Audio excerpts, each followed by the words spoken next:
नमस्कार।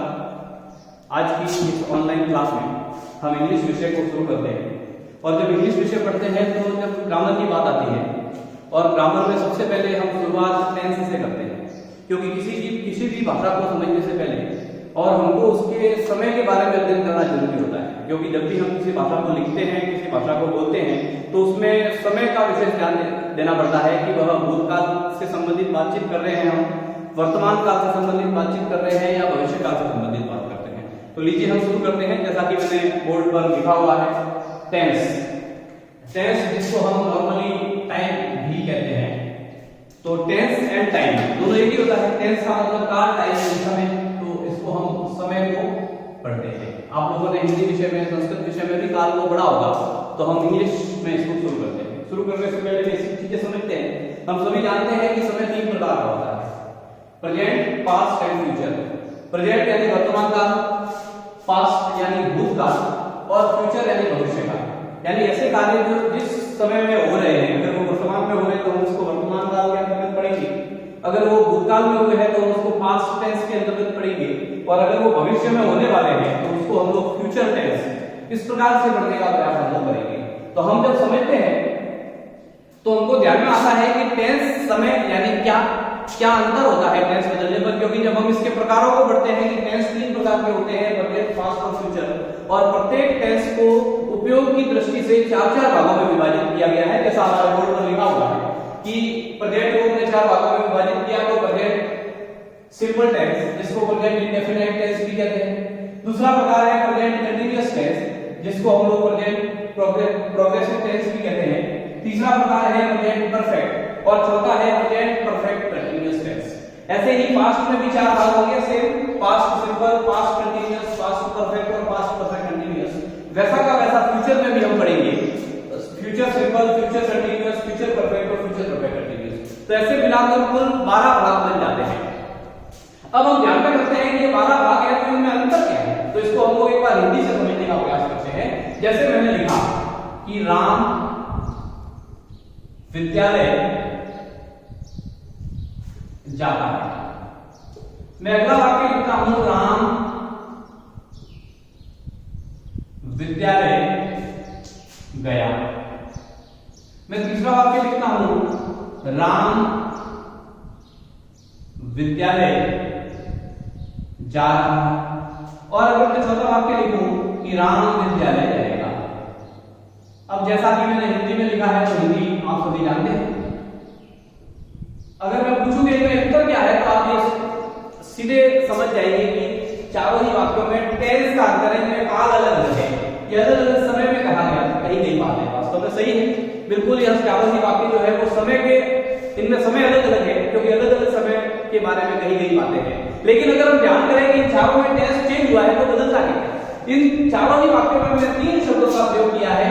पहला शब्द है वो है राम, दूसरा जो शब्द है वो है स्कूल, विद्यालय, और तीसरा जो शब्द है वो है जाना, गो। अब हम अगर ध्यान करें तो यह राम जो कार्य को करने वाला करता है, इसलिए यह वाक्य में सब्जेक्ट है। दूसरा जो विद्यालय है, यह स्कूल जो कर्म है हमारा, जिसको हम लोग ऑब्जेक्ट कहते हैं। और तीसरा जो है यह क्रिया है, इसलिए हम इसको वर्ब कहते हैं। अब हम देखेंगे कि चारों ही वाक्यों में राम विद्यालय जाता है, राम विद्यालय गया, राम विद्यालय जा रहा है, राम विद्यालय जाएगा। इन चारों ही वाक्यों में देखा जाए तो चारों ही वाक्यों में टेंस बदला है। लेकिन ये टेंस बदलने पर क्या कर्ता में कोई परिवर्तन हुआ? क्या इसमें भी राम है, इसमें भी राम है, इसमें भी राम है? बदला क्या? तो हमको ध्यान में आता है कि चारों में कोई परिवर्तन नहीं हुआ। यानी हमको ये ध्यान में आया, इससे ये बात समझ में आई कि टेंस बदलने से सब्जेक्ट पर कोई परिवर्तन नहीं होता, यानी नाउन उसका चेंज नहीं होता। फिर हम आगे बढ़ते हैं, देखते हैं दूसरे शब्द की ओर, विद्यालय। क्या इन चारों में टेंस बदला तो इस विद्यालय यानी जो ऑब्जेक्ट है हमारा वाक्य का, इस ऑब्जेक्ट में कोई परिवर्तन हुआ? तो हमको ये बात ध्यान में आती है कि विद्यालय विद्यालय विद्यालय विद्यालय चारों में ही स्कूल शब्द का प्रयोग हुआ है और वो स्कूल में टेंस बदलने पर कोई चेंज नहीं होगा। यानी एक बात और हमको समझ में आती है कि जब टेंस बदलता है तो ऑब्जेक्ट भी नहीं बदलता, ऑब्जेक्ट में भी कोई परिवर्तन नहीं आता है। तो फिर क्या? तो आगे हम देखते हैं वर्ब चारों में ही वो का प्रयोग हुआ है, यानी वर्ब का जो यूज हमने किया है वो किया है। लेकिन हम देखते हैं तो सबसे पहले वाक्य में जाता है, दूसरे वाक्य में गया, तीसरे वाक्य में जा रहा, चौथे वाक्य में जाएगा। चारों में ही वो है लेकिन इसके रूप अलग अलग है। हमको ध्यान में आता है कि रूप अलग अलग है, यानी हमको ये बात समझ में आई कि जब भी टेंस बदला तो टेंस बदलने पर सब्जेक्ट में कोई परिवर्तन नहीं हुआ, ऑब्जेक्ट में भी कोई परिवर्तन नहीं हुआ, लेकिन वर्ब जो था उस वर्ब की फॉर्म में परिवर्तन हुआ, वर्ब के रूप में परिवर्तन हुआ।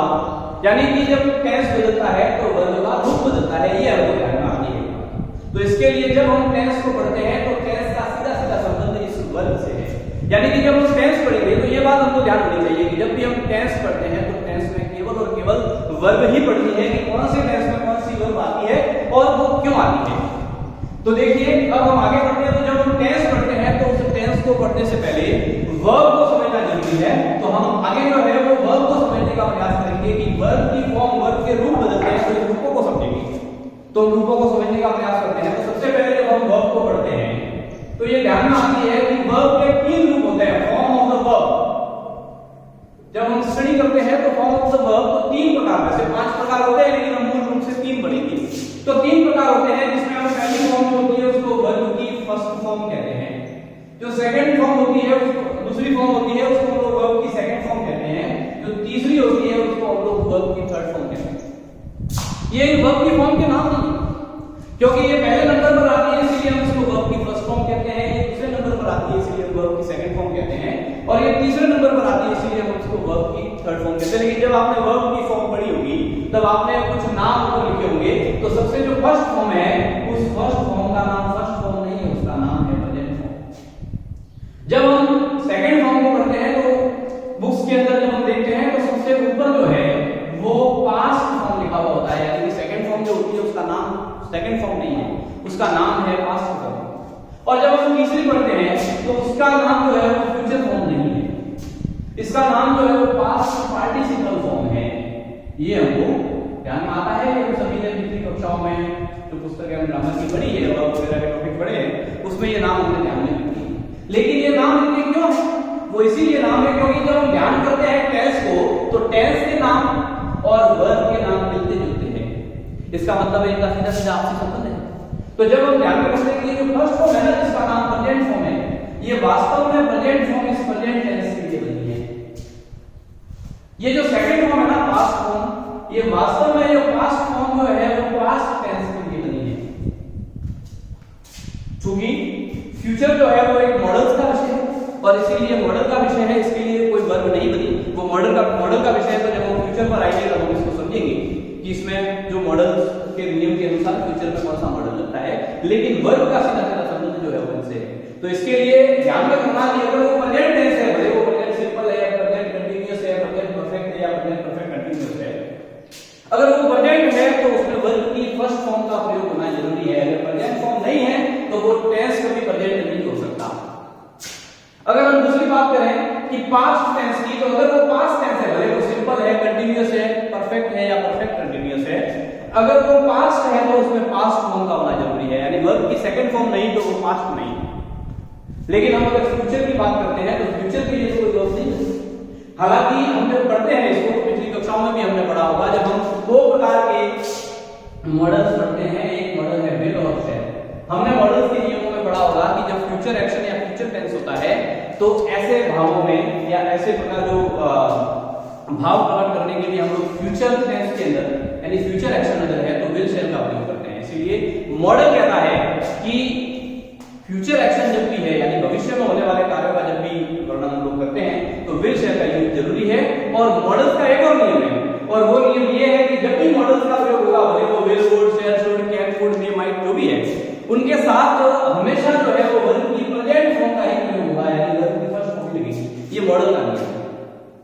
इसीलिए कई बार आप लोग किताबों में देखते हैं, वैसे हम लोगों के लिए 3 टेंस पढ़ते हैं हम लोग, लेकिन कई बार जब हम किताबों में देखते हैं कि टेंस कितने प्रकार के, तो कुछ किताबों में लिखा हुआ है टेंस 2 ही प्रकार के होते हैं। उसका कारण है कि फ्यूचर एक मॉडल का विषय है, इसीलिए इसको अलग कई बार गिना जाता है, लेकिन हम इन तीनों को ही मान करके पढ़ेंगे।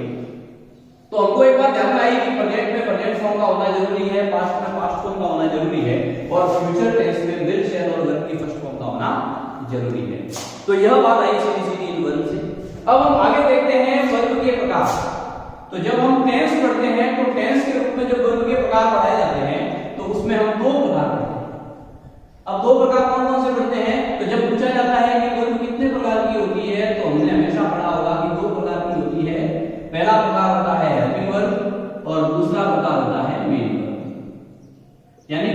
वाक्य टेंस का लिखते हैं तो उस टेंस के वाक्यों में दो प्रकार की वर्ब कई बार प्रयोग होती है, हेल्पिंग वर्ब और मेन वर्ब। अब हम जब सोचते हैं कि ये हेल्पिंग वर्ब और मेन वर्ब क्या है, अगर हम इनको हिंदी नाम देखें तो हम सबको ध्यान में है सहायक क्रिया, और इसका नाम जो है वो है मुख्य क्रिया। अब हम एक बात ध्यान में आती है कि मुख्य क्रिया यानी कि उस वाक्य में कर्म को पूरा करने के लिए जिस प्रकार की जो क्रिया की जाती है वो मुख्य क्रिया होती है। ये बात तो हमको समझ में आती है, जो हम सारे वर्ब पढ़ते हैं उसके अनुसार उसको बताते हैं। लेकिन एक बात ध्यान में आती है कि हेल्पिंग वर्ब क्यों, ये क्या होती है, इस हेल्पिंग वर्ब का प्रयोग क्यों किया जाता है, ऐसी कहां जरूरत हुई कि उसको सहायता की जरूरत रहती है। तो जब हम इस बात को जब समझते हैं और पूछा जाता है कि हेल्पिंग वर्ब का प्रयोग क्यों किया जाता है, तो इस स्थिति में हमको हेल्पिंग वर्ब पढ़ने की जरूरत है। तो हम हेल्पिंग वर्ब पढ़ते हैं। तो देखिए, अगर पूछा जाए कि हेल्पिंग वर्ब कितनी होती है, हेल्पिंग वर्ब को पढ़ते हैं, एक बार क्यों प्रयोग होती है वो हम आगे समझेंगे, लेकिन हेल्पिंग वर्ब कितनी होती है तो हमको ध्यान में आता है कि हेल्पिंग वर्ब तीन प्रकार की होती है। हेल्पिंग वर्ब कुल मिलाकर तीन ही होती है। पहली जो होती है वो होती है डू, दूसरी होती है बी और तीसरी होती है हैव। अब कई बार हमने किताबों में तो ये पढ़ा होगा कि हेल्पिंग वर्ब किसी किताबों में लिखा हुआ है 11 होती है, किसी किताबों में लिखी हुई है 24 होती है, लेकिन वास्तव में हेल्पिंग वर्ब तीन ही होती है, डू, बी और हैव। अब जैसा कि हम देखते हैं कि इसके पीछे एक शब्द लगा हुआ है वर्ब, यानी वास्तव में ये हेल्पिंग वर्ब अलग से कुछ नहीं होती। ये हेल्पिंग वर्ब जो है ना वो इसी वर्ब के रूप में होती है, यानी जिस प्रकार से वर्ब का प्रयोग होता है वैसे ही हेल्पिंग वर्ब का प्रयोग होता है। ये भी अपने आप में मेन वर्ब है, हमने ये तीनों ही मेन वर्ब में पढ़ी होगी, डू, बी, हैव। जब ये तीनों ही वर्ब है तो इनकी भी फॉर्म होगी, तो इसीलिए हम इसके फॉर्म के बारे में पढ़ते हैं कि अगर ये वर्ब है तो इसकी भी फर्स्ट फॉर्म होगी, इसकी भी सेकंड फॉर्म होगी और इसकी भी थर्ड फॉर्म होगी। तो हम जब पढ़ते हैं डू की फॉर्म हम सभी ने पढ़ी हुई है, डू होती है, सेकंड फॉर्म जो है वो डिड होती है, थर्ड फॉर्म जो है वो डन। ऐसे ही जब हम बी को पढ़ते हैं तो जिस प्रकार से प्ले की फर्स्ट फॉर्म प्ले, गो की फर्स्ट फॉर्म गो, कम की फर्स्ट फॉर्म कम, ऐसे ही बी की फर्स्ट फॉर्म बी होगी। लेकिन जब इसके रूप चलते हैं, जब इसके आगे अगर कोई सब्जेक्ट है और वो सिंगुलर है तो हमको एस लगाना पड़ता है, ऐसा नियम है। तो उसके अनुसार जब इसके एस लगाने होंगे तो उसमें बी के पीछे एस लगने का ऐसा नियम नहीं है। इसका रूप जब चलेगा तो इसको ई चलाएंगे, आर और एम। ये किस परिस्थिति में होगा, जब इसके आगे यानी कि जब इस वर्ब के आगे किसी तरह का कोई सब्जेक्ट होगा और अगर वो एक वचन है तो ये, बहुवचन है तो आर, ऐसा कुछ नियम है, उसके अनुसार हम ये लगाएंगे। अगर इसके आगे सब्जेक्ट नहीं है तो फिर बी की फर्स्ट फॉर्म बी का ही प्रयोग करेंगे। तीसरा मतलब, और इसकी जब सेकंड फॉर्म पढ़ते हैं तो इसकी सेकंड फॉर्म मौजूद होती है, और अगर हम इसकी थर्ड फॉर्म पढ़ते हैं तो थर्ड फॉर्म होती है बी। तो इस प्रकार से बी की फर्स्ट फॉर्म बी, जिसके रूप चलते हैं या सेकंड फॉर्म मौजूद और थर्ड फॉर्म होती है। ऐसे ही हैव जो है, ये हैव की फर्स्ट फॉर्म हैव ही होती है, लेकिन जब भी इसके साथ हैज लगाना, एस लगाना होता है तो हम लोग इसको हैव नहीं करेंगे, इसको हैज, इस प्रकार से इसको हम लगाएंगे। इसकी सेकंड फॉर्म जो है वो हैड है और थर्ड फॉर्म होती है। ऐसे ही जब डू के पीछे एस लगाना होगा तो हम सभी जानते हैं ओ है तो पीछे एस लगेगा, तो ऐसे डज का प्रयोग हम करेंगे। तो जब हम देखते हैं कि जो तीन हेल्पिंग वर्ब है, ये हेल्पिंग वर्ब क्या है, तो जब भी जिस प्रकार से एक इंसान को कभी किसी सहायता की जरूरत होती है तो इंसान ही उसका प्रयोग करता है ना, ऐसे ही जब वर्ब को कभी ऐसी आवश्यकता पड़ेगी कि एक वर्ब के आने से काम नहीं चल रहा है, इसके साथ में सहयोग के लिए दूसरी वर्ब की और आवश्यकता है, तो उस हजारों वर्ब्स में से बाकी कोई भी उपयोग में नहीं आ सकती। लेकिन ये तीन वर्ब ऐसी है जिसको कहीं पर भी किसी भी वर्ब के सहयोग के लिए उपयोग किया जा सकता है, इसीलिए हम तीन वर्ब को पढ़ते हैं। लेकिन जब इसके रूप देखें जो हम टेक्स्ट में या वाक्यों में प्रयोग करते हैं तो उसमें जिन किताबों में लिखा हुआ है कि 11 हेल्पिंग वर्ब होती है वो गिनते हैं do, does, did, is, are, am, was, were, has, have, had, ये 11 वर्ब को मानते हैं, है ना, जो किताबों में लिखी हुई है। जो 24 कहते हैं वो 13 वर्ड को उसमें मिला देते हैं। लेकिन अगर कहीं हमको पूछा जाता है कि वर्ब कितनी होती है तो ये वर्ब जो है वो 3 ही होती है। तो यह हमारे दिमाग में क्लियर होना चाहिए कि हेल्पिंग वर्ब का यूज क्यों होता है, क्योंकि किताबों में केवल यही लिखा हुआ है कि जो टेंस है प्रेजेंट सिंपल में ये वर्ब आएगी, ये हेल्पिंग वर्ब आएगी, कंटीन्यूअस में ये आएगी, लेकिन ये क्यों आएगी यह हमारे दिमाग में स्पष्ट होना जरूरी है, तभी हम इंग्लिश को ठीक से समझ पाएंगे। इसका हमको विशेष रूप से ध्यान देना है। तो अब हम जब इसके माध्यम से जब हमने ये चीजें समझ ली तो फिर हम आगे शुरू करते हैं हमारे टेंस को कि कौन से टेंस में कौन सी हेल्पिंग वर्ब आएगी और वो क्यों आएगी, किस प्रकार के ऐसे नियम है जिनके कारण वो आएगी। तो यह आप समझने का प्रयास करते हैं। तो चलिए हम आगे इसको देखते हैं। 3 तो हम देख रहे थे कि हेल्पिंग वर्ब के प्रयोग जो है वो 3 प्रकार की हेल्पिंग वर्ब होती है, लेकिन अब हम पढ़ेंगे कि कौन से टेंस में कौन सी वर्ब का प्रयोग होता है, यह हमको याद होना जरूरी है। तो देखिए हम एक ध्यान में करते हैं, एक बात हमको ध्यान होना चाहिए कि जो एक वाक्य है उस एक वाक्य में एक ही मेन वर्ब का प्रयोग होता है।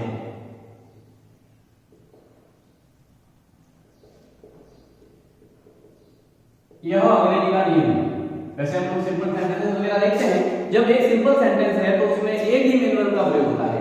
इसका हम लोग मुख्य रूप से ध्यान करेंगे।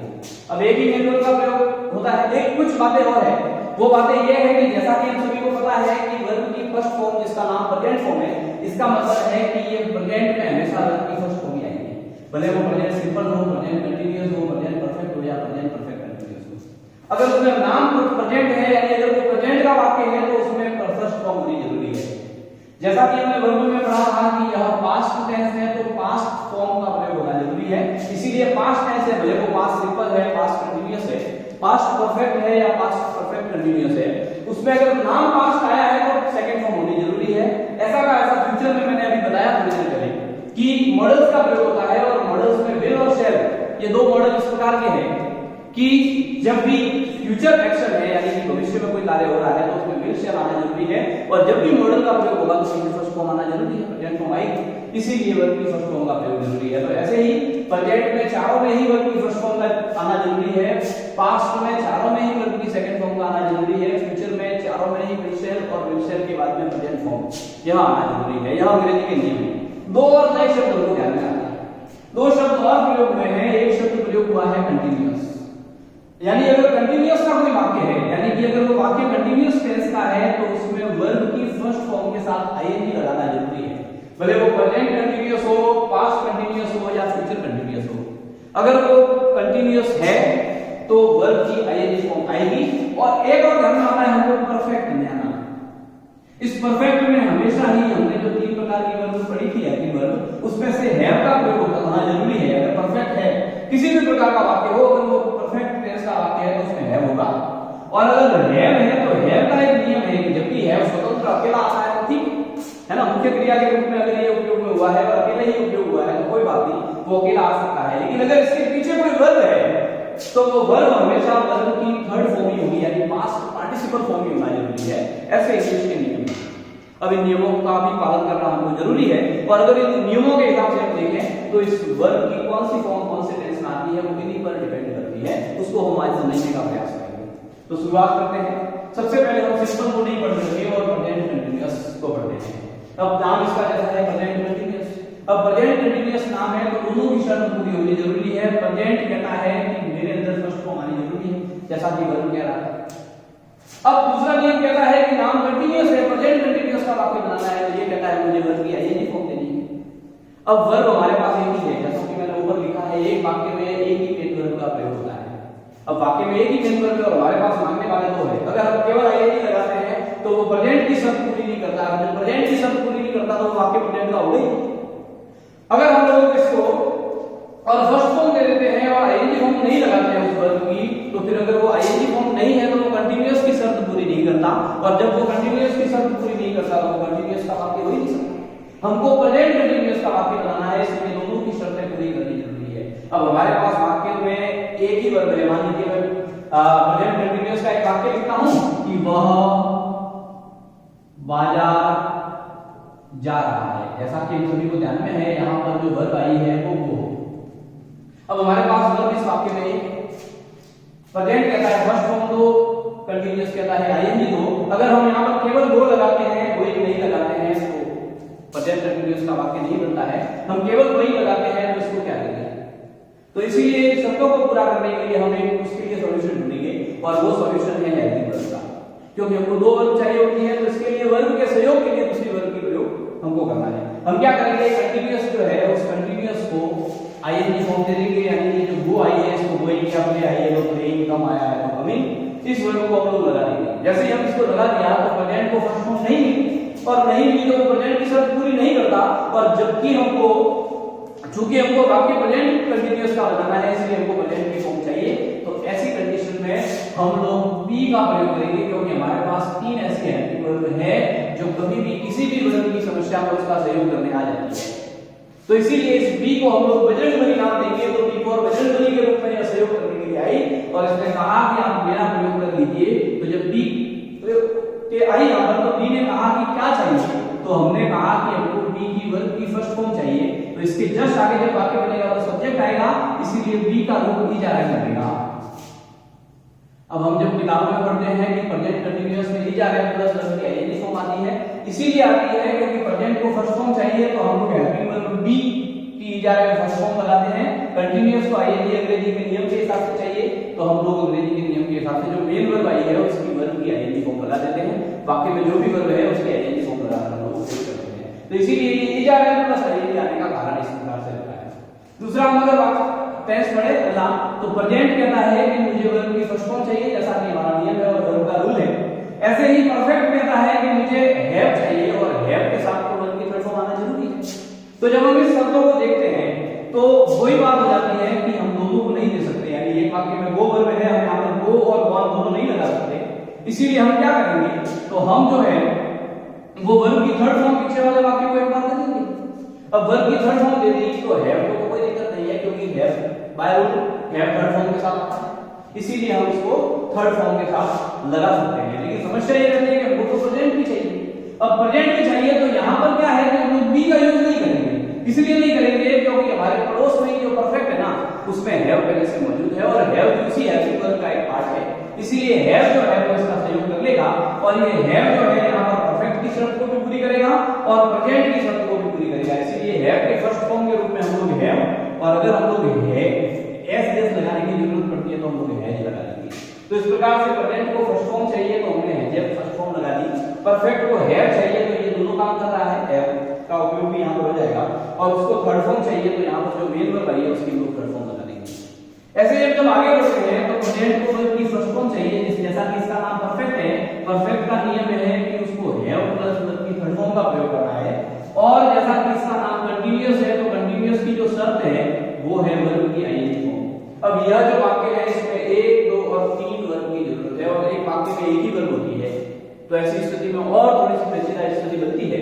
हम ध्यान में रखते हैं कि हमारे पास जब एक वर्ब है तो सबसे जो पीछे वाला है हम इसको दे देते हैं वर्ब की आईएनजी फॉर्म। जैसे इसको वर्ब की आईएनजी फॉर्म दे दी, अब थर्ड फॉर्म नहीं मिलने पर हैव अकेला नहीं आ सकता, क्योंकि हैव आईएनजी के साथ नहीं आ सकता। अंग्रेजी का ये नियम है कि वह हैव हमेशा थर्ड फॉर्म के साथ ही आएगा, तो बिना थर्ड फॉर्म के तो हैव का उपयोग हो ही नहीं सकता। अब हमको तो उपयोग करना जरूरी है, इसीलिए जब यहाँ पर कोई सहयोग करने वाला नहीं है तो वही बी फॉर बजरंगबली के पास जाएंगे और जैसे इसका आपको थर्ड फॉर्म मांगेंगे तो जब हम थर्ड फॉर्म देखते हैं तो बी की थर्ड फॉर्म बी होती है, जैसा कि हमने अभी पढ़ा है। तो यह बी का प्रयोग इसलिए करते हैं क्योंकि हैव को थर्ड फॉर्म की जरूरत है परफेक्ट। अब जब बी का प्रयोग हो गया तो अब हैव को कोई दिक्कत नहीं, क्योंकि इसको वर्ब की थर्ड फॉर्म मिल गई है।